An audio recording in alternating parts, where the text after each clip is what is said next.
Espace TV, le 22h.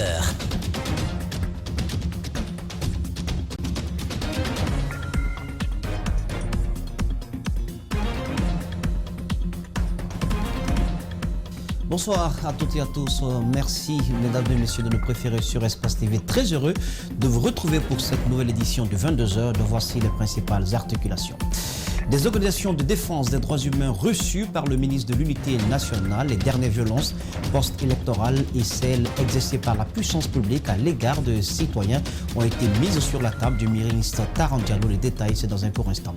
Et puis le gouvernement ne veut pas perdre de temps dans la récupération de ces domaines illégalement occupés par des citoyens. Des hectares situés dans la zone de Kouria-Koya sont en ligne de mire de ce qui s'apparente à une grande opération de déguerpissement dans les jours à venir. Et puis le grand angle de la rédaction d'Espace TV s'intéresse ce soir à ces jeunes diplômés sans emploi qui ont le désespoir en partage. Au grand marché de Medina, ils ont trouvé refuge dans le marché noir, le plan B ou D, celui de la débrouillardise. Le développement de tout ceci, c'est dans un court instant.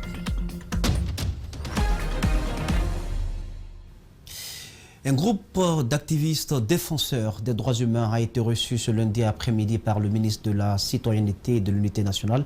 Les visiteurs ont exprimé leurs préoccupations suite aux multiples violations des droits humains dans le pays, surtout au lendemain de la présidentielle du 18 octobre dernier. Djibril Bar, Tiene Sardouba. Préoccupés, ils trouvent la nécessité de rencontrer de manière formelle le ministre Taran. Pour ces défenseurs des droits humains, l'heure est grave suite aux plaintes qu'ils reçoivent des citoyens brimés dans leurs droits. Alors, il leur faut un interlocuteur auprès de l'État. Nous avons fait comprendre au ministre que nous sommes des défenseurs des droits de l'homme et que pour nous, que ce soit un gendarme, un policier ou cette écolière qu'on brutalise dans la rue, pour nous, ce sont des citoyens, ce sont des hommes. Nous sommes des défenseurs des droits de l'homme. L'État agit mais ne se met pas dans la posture de dénonciation, fait savoir le ministre de la Citoyenneté et de l'Unité nationale. Il les accueille à bras ouverts et leur promet de tenir compte de leurs plaidoyers. D'abord, contre notre gré, qu'il y a un Guinéen qui est blessé, qui perd quelque chose, à plus forte raison qu'il y ait un Guinéen qui soit décédé. Et donc, sur ce point aussi, on n'a pas de polémique ni de débat. La dernière des choses, c'est que, de façon au-delà des rencontres informelles, on est convenu, et c'est ce qui est ça aussi la réalité, le ministère est leur porte et leur lieu de plaidoyer, de rencontre sur tout ce qui est promotion, protection des droits de l'homme. C'est une première rencontre entre ces deux parties. Ces défenseurs des droits humains retournent donc rassurés des propos du ministre de la Citoyenneté et de l'Unité nationale. Le bloc libéral, bien que dans la tourmente, n'a pas perdu d'un iota ses piques contre le régime Condé. À son assemblée générale tenue dimanche dernier, le bloc libéral a pointé du doigt la gouvernance actuelle. Justin Leno.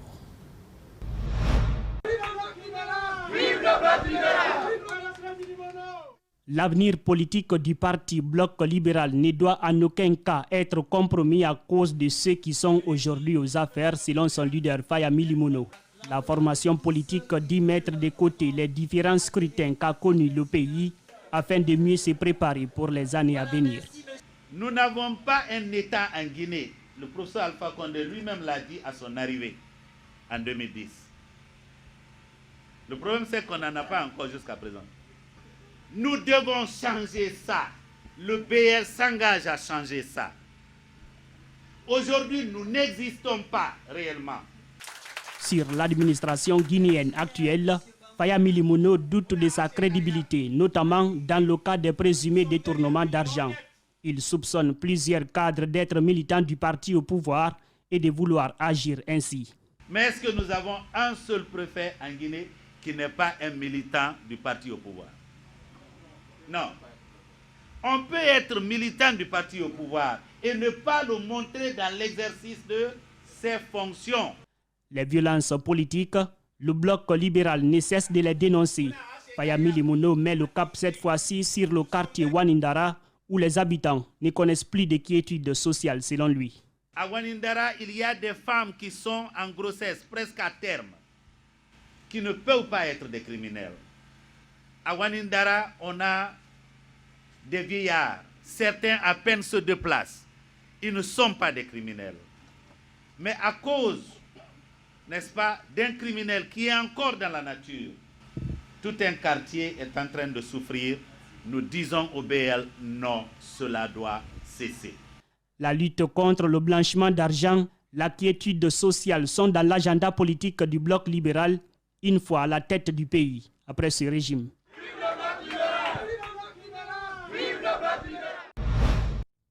Reportage de Justin Leno et d'El Hadj Aliouba.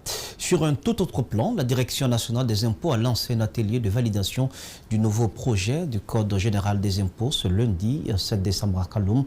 Au cours de cet atelier, des thèmes comme la méthode de travail, la concertation avec le secteur privé et la consultation avec le secteur public ont été largement débattus. Compte rendu signé Aminata Wilsoma à Bokoria Kourma. Cet atelier porte sur la validation du projet du nouveau Code général des impôts et d'une révision complète du code actuel promulgué par la loi de 2014 portant sur la loi de finances fiscales et majeures. La Direction nationale des impôts réitère son engagement à poursuivre les chantiers stratégiques de votre lettre de mission qui sont notamment l'accroissement significatif du taux de pression fiscale, l'élargissement de la base d'imposition, l'accroissement des recettes publiques et leur sécurisation, le respect des droits des contribuables, la modernisation des outils de travail à travers la digitalisation des procédures et la géolocalisation des contribuables. Définir un cadre juridique et fiscal plus clair et transparent est l'objectif que s'est fixé la Direction nationale des impôts en Guinée. Pour elle, cette révision est gage d'une bonne gouvernance et d'une amélioration du climat des affaires. Actuels qui ne sont pas visés par l'actuel code des impôts sont prises en compte. Troisièmement, les nouvelles opérations, les nouvelles technologies de l'information, de la communication, qui n'étaient pas légiférées dans l'actuel code, le seront dans le nouveau qui est aujourd'hui en atelier pour une validation. La validation de ce Code général des impôts, il faut le dire, c'est une première. Selon le ministre du Budget, cette politique qui met en lumière la République de Guinée traduit la volonté des pouvoirs publics et vulgarise une fiscalité de développement. Il ajoute également que cette révision du nouveau Code général des impôts permettra d'atteindre plusieurs objectifs.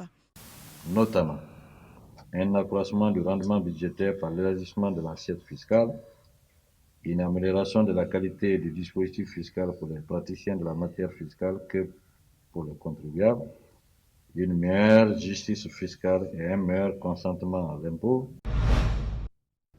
Le Code général des impôts qui migre donc vers le numérique. Les employés de la Bonagui, eux, accusent leur direction générale de licenciement abusif. Les désormais ex-travailleurs de la Société des boissons non alcoolisées de Guinée auraient été renvoyés sans raison valable. Ils ont depuis entrepris plusieurs démarches pour être rétablis dans leurs droits, mais en vain. André Moussiemi Limono, Abaka Kekebangoa. Le fait des licenciements abusifs devient récurrent dans notre pays. Au nombre de 20, ces employés auraient été mis à la porte par la direction de la Bonagui sans qu'aucune raison valable ne leur soit notifiée. Ils se disent choqués et déçus. D'une revendication salariale, de grille salariale, les syndicats nous reviennent pour nous dire « Ah, nous on allait vers la direction pour demander un grille salarial à la hauteur de ce que nous faisons. » La direction syndicale, la direction générale nous demande qu'ils vont licencier 37 personnes. Pas de motif valable. Ils ont par ailleurs condamné l'attitude de l'inspecteur général du travail qui, selon eux, n'a pas joué son rôle, mais a plutôt contribué à leur renvoi de l'entreprise. Celui-ci aurait apposé tout simplement sa signature sur l'acte de licenciement. Pourquoi c'est les Guinéens, c'est nous-mêmes, nous vendons nos frères à des étrangers? C'est le comportement de monsieur l'inspecteur général du travail. il a accepté de signer ce papier de licenciement et tout en écrivant, sortez le papier tu vas voir, tout en écrivant dessus, en commun accord avec l'inspection générale du travail, c'est écrit noir sur blanc. Donc monsieur l'inspecteur général du travail est complice. L'affaire est ensuite envoyée en justice par les travailleurs qui ont saisi un avocat à cet effet. Il se trouve cependant, l'inspecteur général du travail ne serait pas le seul complice dans cette affaire. Le juge aussi entre en jeu. Il y a eu 3e jugement à Mafanko en notre faveur. Le jour du délibéré, tout le monde était mobilisé. On a transporté nos malades dans nos véhicules ce jour-là pour être à Mafanko en attendant notre verdict. À notre grande surprise, monsieur le juge dit que Bonagui, le document qu'il a rejeté lors de l'avant-dernier procès, il prend ce document en compte pour dire que notre requête est non fondée. Ces travailleurs décident d'interjeter appel, ne sachant plus à quel sens se vouer. Nous avons cherché à avoir des réactions du côté de la direction de la Bonagui. Sans surprise, aucun répondant. C'est à l'instant même le désarroi des travailleurs de la Bonagui. Le réseau Cogelped lance les opérations de curage des caniveaux et d'assainissement dans les communes de Kaloum et Matam. Ces travaux s'inscrivent dans le cadre du projet d'appui à la participation des jeunes à la prévention des conflits en période électorale et la pérennisation des synergies locales par des acteurs de paix pour offrir un emploi aux jeunes. Le reportage est de Markissa Kamara et Bromansori Kamara. Thème de ce projet financé par le Programme des Nations Unies pour le développement est appui à la participation des jeunes à la prévention des conflits en période électorale et la pérennisation des synergies locales des acteurs de paix. Il consiste à inciter les jeunes dont la tranche varie entre 18 et 35 ans à initier des projets de développement de leur zone. À Kaloum et Matam, 50 jeunes sont maintenus. Nous sommes déjà à la deuxième semaine, la fin de la deuxième semaine de l'activité. L'activité proprement dite consiste à l'assainissement, au curage des caniveaux et puis les lieux publics ici à Kaloum. On va voir que ça c'est la première phase parce que c'est dit à la deuxième phase déjà c'est une série de formations en entrepreneuriat. Ousmane Sako, un bénéficiaire de ce projet, salue l'initiative et rassure de sa ferme détermination pour l'épanouissement de sa commune. Très fier de ce projet. C'est un projet basé, c'est un projet purement IMO qui touche un certain nombre de jeunes, puisque les partenaires financiers ne peuvent pas venir distribuer l'argent aux jeunes, mais mettre en place des mesures d'accompagnement, d'appui qui permettent aux jeunes d'être autonomes. L'avenir d'une nation est basé sur sa jeunesse, mais une jeunesse mal formée conduit à la ruine de l'État, dit-on. Désormais, ces jeunes vont servir de relève dans les différents quartiers et surtout servir de locomotive pour un nouvel élan de paix et l'inquiétude de notre pays. S'il faut faire appel à des jeunes, sinon que ceux-là qui travaillent ou qui ne travaillent pas, ça donne à un tel travail. Quand il s'agit de faire des curages, de ramassage au niveau des quartiers ou des caniveaux, je crois que c'est une très bonne chose parce que les bénéficiaires du projet ont reçu une somme de 240 000 francs pour démarrer leur activité. Ces actions devraient s'étendre dans les autres communes de la capitale et de l'intérieur du pays. Et puis, question, Fodé Ousmane Konté est-il innocent dans la mort de son épouse Mbalia Souman? Les parents du jeune gendarme, le principal accusé, passent par tous les moyens pour faire connaître la vérité, la leur. Pour eux, la défunte est décédée de mort naturelle, comme l'a révélé le médecin légiste Malik Sangana Kamara et Brema Awal Kamara se sont intéressés à ce sujet. Fodé Ousmane Konté, gendarme de son état, vivait dans la grande famille avec son épouse Mbalia Souman. Le 15 novembre dernier, alors qu'elle était en communication avec sa mère, Madame Konté aurait fait un malaise qui a été fatal pour elle. Les causes du décès de Mbalia Souman divisent la famille de Fodé Ousmane Konté et celle de la défunte. Pour la première, c'est une mort naturelle et pour l'autre, elle aurait été tuée par son mari. La fille, elle a quitté crise. Ok. C'est dans ça qu'elle a quitté crise. L'autre était assise ici. Elle regardait la télévision. La fille, elle est sortie dans cette chambre. Elle venait s'asseoir ici, téléphoner. Il n'y aurait eu aucune dispute ce jour-là entre ce couple. Le frère, le papa et l'ami intime du défunt témoignent qu'entre les deux, c'était la parfaite harmonie. Cet amour est même exprimé sur les réseaux sociaux. Un tour sur la page Facebook Nimbalia pour défiler les hommages rendus à son épouse. Ça, c'était le 5 novembre, le jour de leur dot. La fille, elle a publié ça. Ils sont mariés le 5 au 6. Dans quel état Mbalia a-t-elle été reçue pour les premiers soins? Pour avoir la réponse à cette question, direction dans cette clinique, non loin de la famille Conté à Yimbaya. Le médecin traitant n'est pas sur place, mais il est disposé à répondre à nos questions au téléphone. J'ai reçu la dame dans un état de choc hypovolémique. Elle était envoyée par 3 personnes. Je crois parmi les 3 personnes là, il y avait son mari. Oui. Elle était inconsciente en fait. Elle respirait, la respiration était là, vraiment accélérée. Le pouls aussi accéléré. Maintenant, quand je l'ai examiné, j'ai pensé à un état de choc hypovolémique. Donc, du coup, j'ai placé le ringer lactate pour la remonter, quoi. Voyez-vous? Maintenant, c'est pendant l'administration de ce médicament-là, nous l'avions perdu. Et après, son mari est venu me voir dans mon bureau. Il m'a dit de venir voir la dame. Maintenant, je viens, j'essaie de vérifier ses paramètres vitaux impossibles. J'essaie de la réanimer. Ça aussi, ça ne marchait pas. Maintenant, j'ai appelé 2 des 3 personnes là dans mon bureau pour leur expliquer ce qui s'est passé. Pour leur dire que nous avons maintenant perdu la dame. C'est-à-dire que son mari n'a pas digéré. Mais quand je l'ai examiné quand même, franchement, en toute honnêteté, je n'ai pas retrouvé des signes de lésion corporelle ou bien des signes de violence corporelle. Depuis lors, Fodé Ousmane Conté est en détention en attendant de voir clair dans cette affaire de meurtre. Le corps de la défunte aussi se trouve à la morgue à Ignace Dine pour une nouvelle autopsie, comme l'exigent ses parents. Mbalia Souma laisse derrière elle 2 petits garçons.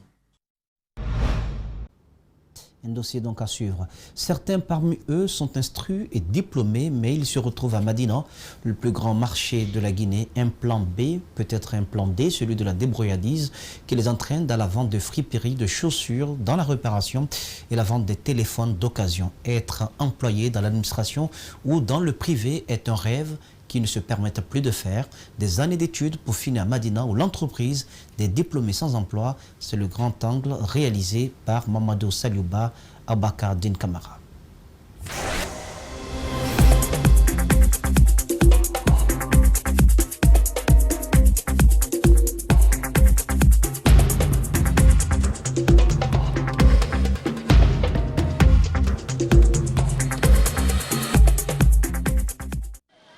Plonger dans le plus grand marché du pays, c'est accepter de se perdre dans une multitude de ruelles, s'offrir un environnement grouillant et rencontrer non pas des diplômés en commerce, mais dans bien d'autres domaines.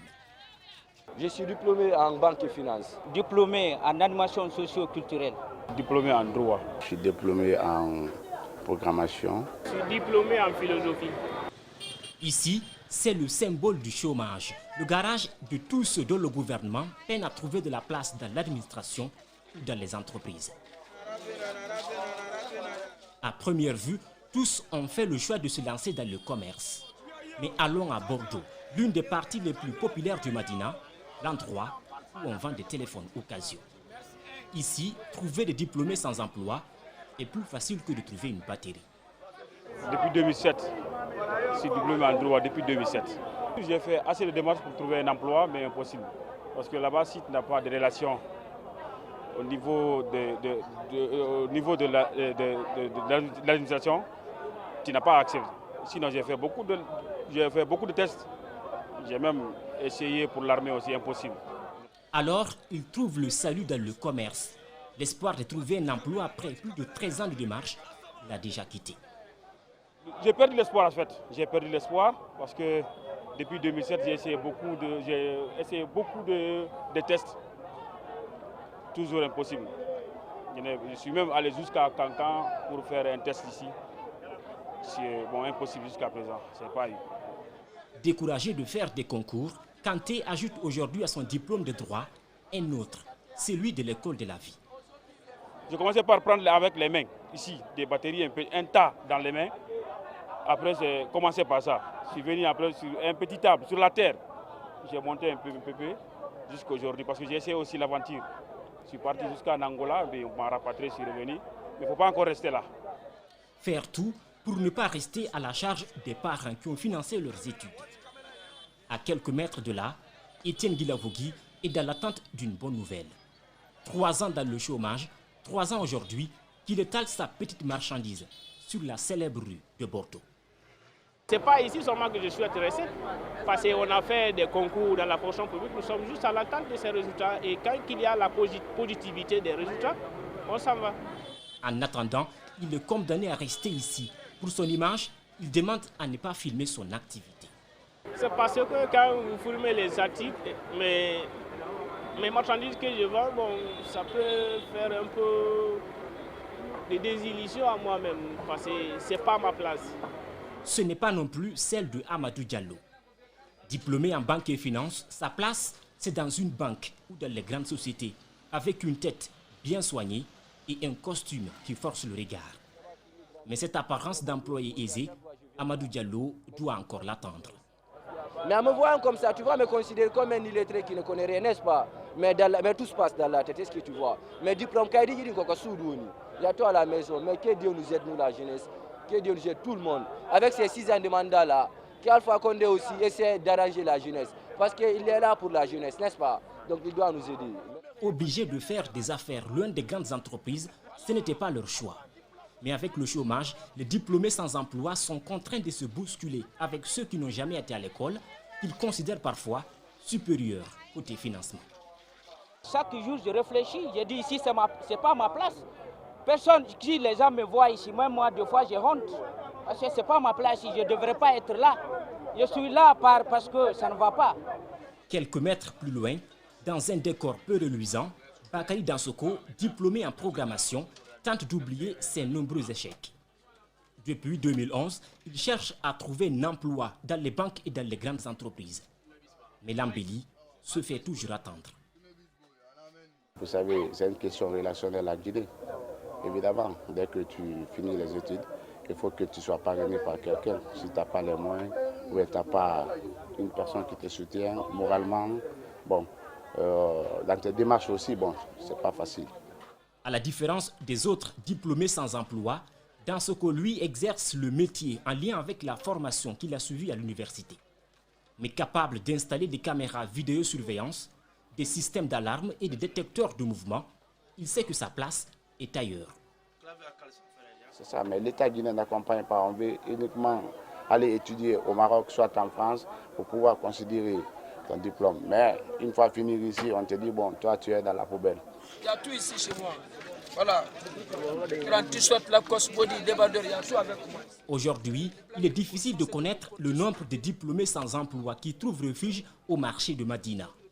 Et chaque année, ce sont plusieurs jeunes sortis de l'université qui y prennent place, augmentant ainsi le taux de chômage qui dépasserait les 50%. Voilà, c'était donc le grand angle de la rédaction d'Espace TV. Et puis, c'était le moment, l'État guinéen entend récupérer ces domaines illégalement occupés par des privés. Lors du dernier Conseil des ministres, des instructions ont été données par le président de la République. Et la zone de Kouria, dans la préfecture de Koya, précisément à Bangouya, semble être la première cible. Plus de 2000 personnes sont déjà sommées de quitter les lieux. Pourtant, ces habitants qui y vivent depuis des décennies brandissent des titres de propriété sous fond d'une zone d'habitation. La direction préfectorale de l'urbanisme et de l'habitat de Koya, elle, parle d'une zone industrielle. Toutefois, selon plusieurs occupants, ce domaine aurait fait l'objet de ventes à un Libanais à hauteur de 2 500 000 $. Le week-end dernier, l'une de nos équipes a fait le constat sur le lieu. Suivez ce grand format d'Ali Badra Kamara et d'Abouakardine Kamara.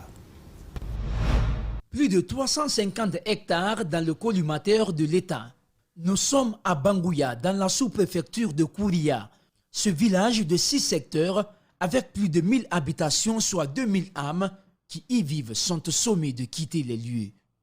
Pourtant, chacun de ces occupants dit détenir les documents authentiques qui font d'eux propriétaires et présentent le domaine comme une zone d'habitation. Mais seul paradoxe, Pour la direction préfectorale de l'urbanisme et de l'habitat de Koya, ce domaine est bien une zone industrielle. Sur le terrain, nous nous posons la question de savoir d'où vient cette confusion. Le porte-parole des occupants ne passe pas par mille chemins. C'est entre le directeur d'habitat de Koya et le sous-préfecture de Koya, LT et Kouria. Les deux groupes-là que nous poursuivons, nous venons retirer notre terrain. On a fait tout notre démarche. Après 6 mois de travaux de lotissement du domaine, les habitants ont reçu la visite inopinée des hauts cadres de l'État. Ils sont avertis de quitter les lieux dans quelques jours. Lundi passé, on a vu trois ministres. Le ministre Kiridi Bangoura, Ibrahima Kondé, le ministre d'Habitat, le ministre de l'élevage, les 4 sont venus ici. On nous dit que ici c'est une zone d'industrie. C'est un autre dossier, tout est fini. On va lui dire ce qu'aujourd'hui, il a dit qu'il va envoyer les machines, il va retirer toutes les maisons qui sont là. Ils sont partis encore. Le lendemain, ils sont venus avec les gens pour réfléchir là-bas avec une pick-up. L'agent judiciaire de l'État, lui, soutient que les habitants de Banguya ne possèdent aucun dossier les déclarant propriétaires des domaines. Pour lui, l'État détient le titre foncier de propriété. Si ces populations-là parlent d'une zone d'habitation, ils n'ont pas cette preuve. Et comme je disais tantôt, en matière immobilière, c'est-à-dire en matière de revendication immobilière, ce ne sont pas des paroles contre paroles, ce ne sont pas des témoignages, ce sont des documents, des titres de propriété contre des titres de propriété qui justifient qui est le véritable propriétaire. L'avocat des prévenus, quant à lui, estime que cette localité a fait l'objet de découpages administratifs, voire même électoral. Pour lui, cette zone est loin d'être une zone réservée de l'État. Et je vous rappelle que pendant les élections présidentielles, tous ces secteurs avaient des bureaux de vote. En aucun cas, ce domaine n'a fait l'objet de propriété de l'État. Et je mets l'État et quiconque au défi de prouver le contraire, y compris l'agent judiciaire de l'État. Ce domaine a été attribué au ministère de l'Industrie des petites et moyennes entreprises pour des fins d'utilité publique, nous confie l'avocat de l'État. Que ce n'est pas une procédure d'expropriation que l'État guinéen a engagée. Ce site fait l'objet d'un titre foncier qui est attribué au ministère de l'Industrie des petites et moyennes entreprises pour la construction non seulement d'une usine, mais aussi d'une ville moderne. Face à cette version, l'avocat des prévenus tente de situer les raisons de ce déguerpissement forcé. En réalité, il s'agit d'une expropriation pour cause d'utilité privée. Je dis bien privée et non publique. Parce que selon les informations qu'on a reçues, il y a un Libanais qui est prêt à donner 2 500 000 $ pour la construction d'une usine, qui a déjà mis là-bas ses conteneurs, qui est prêt à commencer les travaux de construction. Et donc, l'État s'abrite derrière des investisseurs privés pour causer du tort à ces paisibles populations, qui ont des documents légaux et qui ont déjà fait plus de 30 ans, plus de 20 ans. Cependant, ces citoyens, eux, attendent qu'ils soient rétablis dans leurs droits. Quant aux avocats, ils ont tous les deux condamné la procédure d'expropriation forcée de l'État et ils en appellent à la sagesse des autorités du pays. On finit ce journal par cette compétition dénommée Championnat national du slam chant et qui est initiée par le club J'articule en collaboration avec la Ligue guinéenne du slam.